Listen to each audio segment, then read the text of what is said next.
Hello everybody, welcome to magnet brains Hindi medium channel. और मैं हूं अनीशा, आपकी अपनी इंग्लिश एजुकेटर। और आज मैं स्टार्ट करने वाली हूं क्लास 8 की जो आपकी इंग्लिश बुक है, दैट इज़ रेनबो बुक। उसकी कवर करूंगी मैं आज चैप्टर नंबर 6 ऑसम असम की एक्सरसाइजेज, जो आपकी बुक की टेक्सचुअल एक्सरसाइजेज हैं। आज मैं उसे कवर करने वाली हूँ। So let's begin with our exercises. Right T for true and F for false statements. आपके सामने कुछ स्टेटमेंट्स यानी कुछ सेंटेंसेस दिए गए हैं। अगर आपको लगता है कि वो सेंटेंस चैप्टर के मुताबिक ट्रू है, यानी कि सही है, ट्रू मतलब सही है, तो आप उसके लिए शॉर्ट फॉर्म में ट्रू की जगह T लिख दीजिए। और अगर आपको लगता है कि जो सेंटेंस है वो चैप्टर के मुताबिक गलत है यानी रॉन्ग है, तो यानी गलत है यानी कि फॉल्स है, तो उसकी जगह आपको शॉर्ट में लिखना है ओनली F। ओके, तो सेंटेंसेस पढ़ते हैं। First, Assam is a land of natural beauty. Assam एक ऐसा लैंड है जो जहाँ पर नेचुरल ब्यूटी यानी कि एक प्राकृतिक सुंदरता की ब्यूटी है। वहाँ पे आपको प्राकृतिक सुंदरता बहुत मिलेगी। तो यस, ये बात ट्रू है, क्योंकि वहाँ पे बहुत घने घने जंगल हैं, वहाँ पे फॉरेस्ट है, वहाँ पे ब्लू हिल्स यानी नीली घाटियाँ हैं, वहाँ पे बहुत सारी फर्टाइल वैलीज़ हैं यानी उपजाऊ घाटियाँ हैं, बहुत सारी चीज़ें हैं जिससे आपको नेचुरल ब्यूटी का अनुभव होता है। तो इसलिए सही आंसर है टी यानी कि ट्रू, सही है ये।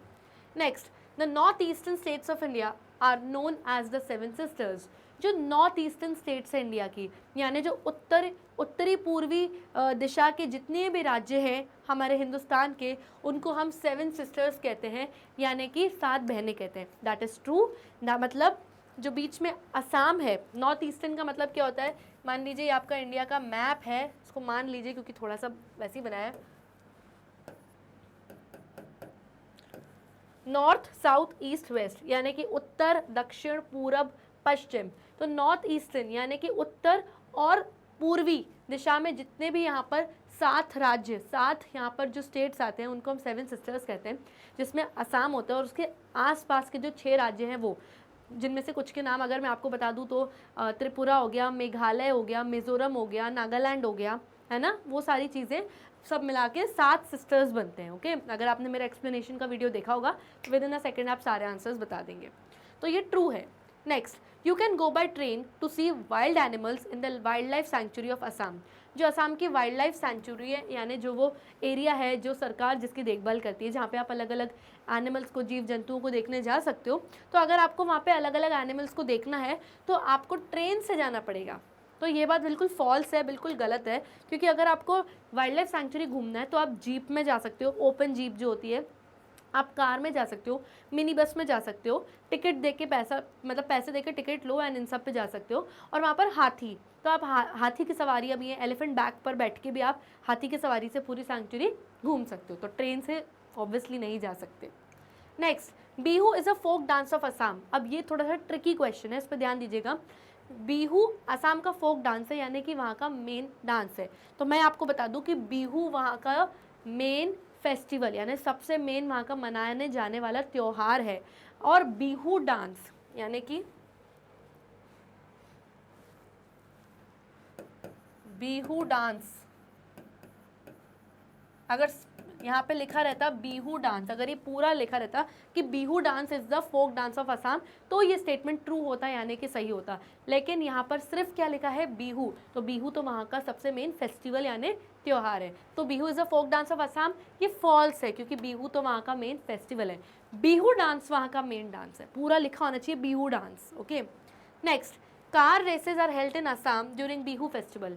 जब अप्रैल के महीने में पूरा महीना जब बिहू का जो फेस्टिवल होता है वो मनाया जाता है, तो फेस्टिवल के दौरान वहाँ पर कार की रेसेस होती हैं, यानी कार की दौड़ होती है जिसमें बहुत सारे लोग पार्टिसिपेट करते हैं, भाग लेते हैं। तो ये सेंटेंस क्या है, ट्रू की फॉल्स? अगेन ये भी फॉल्स है यानी कि गलत है।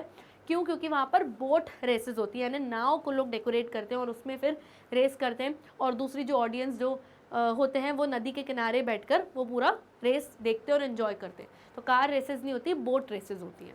ओके,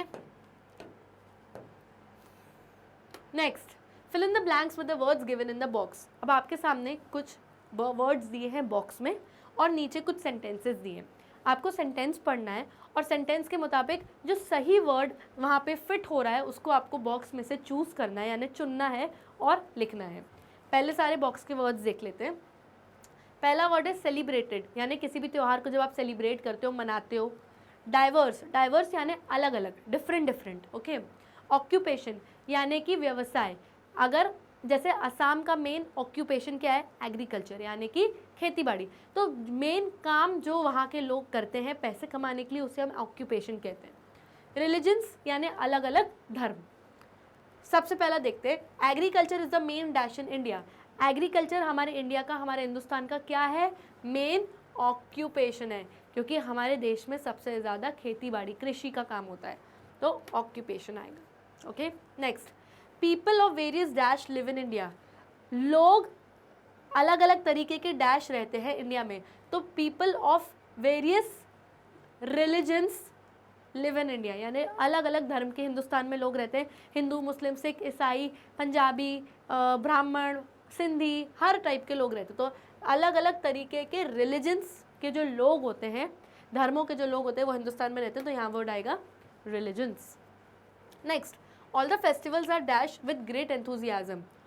हमारे देश में जितने भी फेस्टिवल्स हैं, जितने भी त्यौहार हैं, वो सब क्या किए जाते हैं, एंथुजियाज्म के साथ। एंथुजियाज्म मतलब एक्साइटमेंट के साथ, तो बहुत सेलिब्रेट यानी मनाए जाते हैं एंथुजियाज्म के साथ यानी एक्साइटमेंट के साथ। तो all the festivals are celebrated with great enthusiasm हमारे देश में। Next, students from dash background study in our class. जो हमारी क्लास है और उसमें जो स्टूडेंट्स हैं वो सब डैश बैकग्राउंड से, यानी बैकग्राउंड यानी उनका अलग अलग बैकग्राउंड है, यानी बहुत ही डाइवर्स बैकग्राउंड है। कोई असम से आ रहा है, कोई कर्नाटका से आ रहा है, कोई दिल्ली से आ रहा है, कोई एमपी से आ रहा है, कोई यूपी से आ रहा है, तो अलग अलग बैकग्राउंड के लोग हैं हमारी क्लास में, तो डाइवर्स यानी डिफरेंट, अलग अलग, okay. Next, frame suitable questions for the following answers, take the help of the words given in the brackets, one has been done for you. अब वैसे तो हमें क्या दिया रहता है, क्वेश्चन दिया रहता है और उसका हमें आंसर लिखना रहता है, लेकिन यहाँ पर हमें आंसर दिया रहेगा और ब्रैकेट में कुछ वर्ड्स दिए रहेंगे। अब आपको उन वर्ड्स की मदद से क्वेश्चन लिखना है, आंसर पढ़ के आपको समझना है कि इसका सवाल, इसका प्रश्न क्या हुआ होगा, और वर्ड्स की मदद से आपको क्वेश्चन लिखना है। आंसर ऑलरेडी गिवन है, तो आंसर गिवन है आई लिव इन इलाहाबाद, मैं इलाहाबाद में रहता हूँ। अब वर्ड्स क्या दिए हैं, वेयर यू लिव, तो इसका आपको क्वेश्चन बनाना है, तो क्वेश्चन इसका क्या रहेगा, वेयर डू यू लिव, आप कहाँ रहते हो। और लास्ट में 100% क्वेश्चन मार्क लगाना ज़रूरी है। अगर ये क्वेश्चन मार्क आपने नहीं लगाया तो आपका हाफ मार्क्स कट हो जाएगा, क्योंकि क्वेश्चन मार्क लगाओगे तभी तो वो क्वेश्चन होगा, यानी प्रश्न कहलाएगा। तो क्वेश्चन होगा वेयर डू यू लिव, तभी तो उसका आंसर क्या होगा, आई लिव इन इलाहाबाद। ये आपको एग्जाम्पल दिया था, आगे क्वेश्चन देखते हैं। ओके, अब ये लाइन दी हुई है, यहाँ पे हम क्वेश्चन लिखेंगे और क्वेश्चन हम इन ब्रैकेट के वर्ड्स की मदद से बनाएंगे। पहले आंसर पढ़ते हैं, दे लिव इन लखनऊ, वो लोग कहाँ रहते हैं, लखनऊ में। तो क्वेश्चन क्या बनेगा, वेयर ग्रैंड पेरेंट्स लिव, तो where does your grandparents live, where do your grandparents live, तुम्हारे ग्रैंड पेरेंट्स कहाँ रहते हैं, तो आंसर आया है दे लिव इन लखनऊ। और लास्ट में आप देखिए क्वेश्चन मार्क लगा हुआ है, ओके। नेक्स्ट, आंसर दिया हुआ है हिज नेम इज जॉर्ज, उसका नाम है जॉर्ज। क्वेश्चन क्या है, वर्ड्स क्या दिए हुए हैं क्वेश्चन बनाने के लिए, व्हाट नेम ब्रदर, तो what is the name of your brother, तुम्हारे भाई का नाम क्या है, तब जाके वो बताएगा his name is George. What is the name of your brother, ये बनेगा हमारा आंसर विथ क्वेश्चन मार्क। मैं बार बार रिपीट कर रही हूँ क्वेश्चन मार्क के बारे में।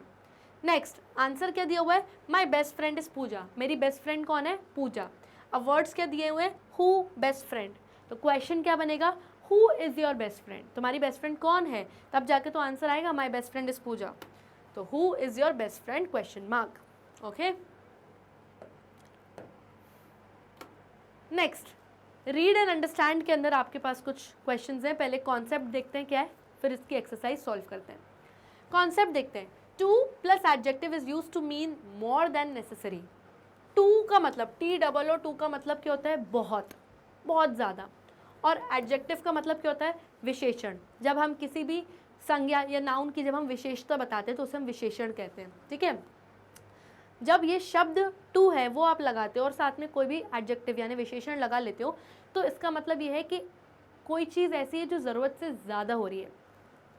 अगर मैंने बोला आई एम हंग्री, मैं भूखी हूँ, तो दैट मीन्स मैं भूखी हूँ। अगर मैंने बोला आई एम टू हंग्री, मैं बहुत ज़्यादा भूखी हूँ, टू और हंग्री, हंग्री यानी कि एक एडजेक्टिव, तो यानी मैं बहुत ज़्यादा यानी ज़रूरत से ज़्यादा भूखी हूँ। ओके, एग्जाम्पल देखते हैं, यू आर टू लाउड, तुम बहुत तेज़ लाउड मतलब तुम बहुत ज़्यादा लाउड हो, बहुत शोर मचा रही हो, तो टू लाउड मतलब बहुत ज़्यादा तेज़ साउंड आ रहा है। ओके, अब ये तो टू और एडजेक्टिव का कॉन्सेप्ट हो गया, ये आपका पहला कॉन्सेप्ट है। ओके, अब आ जाता है दूसरा concept, two plus much and many, यानी कि एक जगह कभी कभी हम सेंटेंसेस में लगाते हैं टू मच और कभी कभी हम सेंटेंसेस में लगाते हैं टू मैनी। टू का मतलब तो होता है बहुत, चाहे यहाँ हो या यहाँ। मच का मतलब बहुत ज़्यादा और मैनी का भी मतलब बहुत ज़्यादा। जब हम कोई भी क्वांटिटी या कोई भी संख्या बताते हैं तो हम टू मच या टू मैनी लगाते हैं। बस फ़र्क सिर्फ एक ही है, जब हम सेंटेंस में टू मच की बात बोलते हैं तो हम सेंटेंस में दी हुई चीज़ को काउंट नहीं कर सकते, यानी गिन नहीं सकते, कैन नॉट काउंट। ओके, गिन नहीं सकते। और जब टू मैनी बोल दूँ मैं तो यानी सेंटेंस में दिए हुए चीज़ को हम काउंट कर सकते हैं, यानी कि गिन सकते हैं।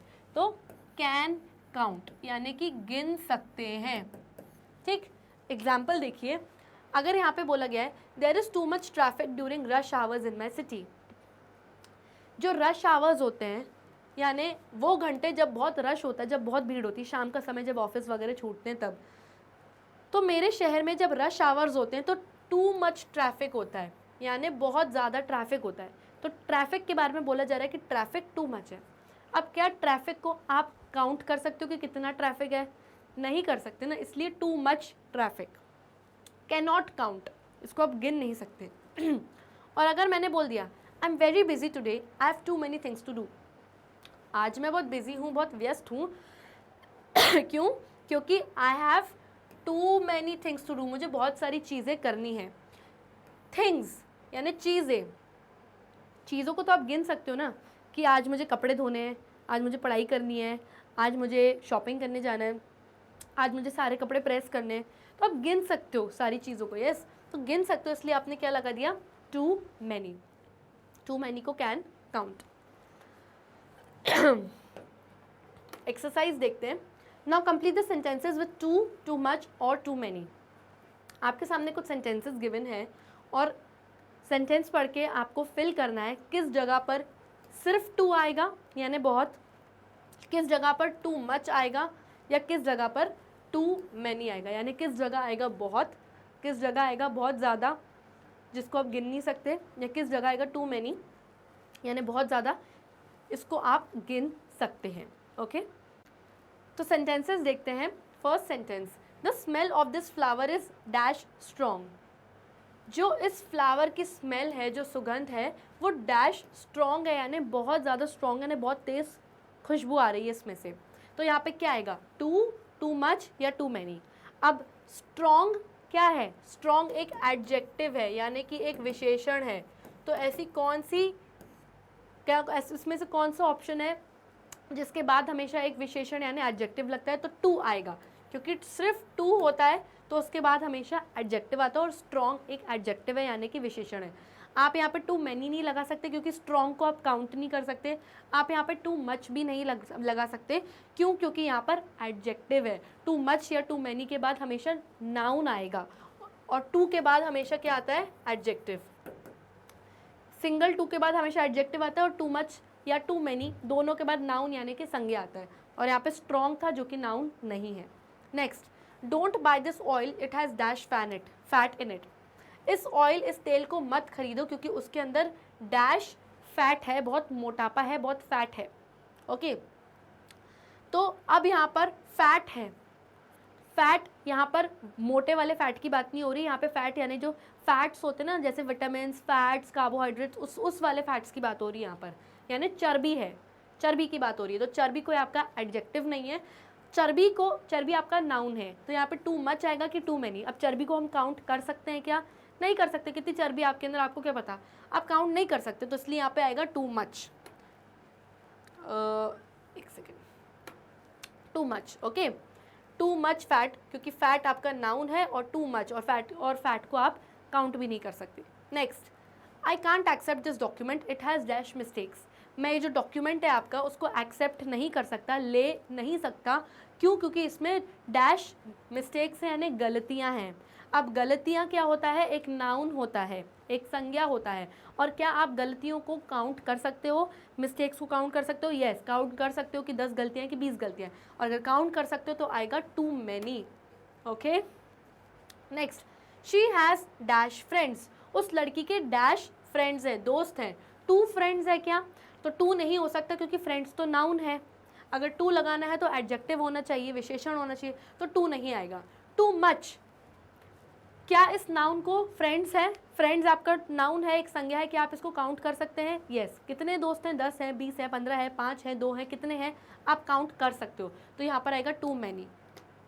ओके, तो टू के बाद हमेशा एडजेक्टिव आएगा। टू मच, क्योंकि आप इसको काउंट नहीं कर सकते, और तो उसके बाद आएगा नाउन। और टू मैनी इसको आप काउंट कर सकते हो, और उसके बाद भी आएगा नाउन यानी कि संज्ञा। And with this we come to the end of this session. I hope आपको ये सारी एक्सरसाइजेज अच्छे से समझ में आ गई होंगी। Do not forget to like, subscribe and share our YouTube channel. तब तक के लिए bye bye and take care.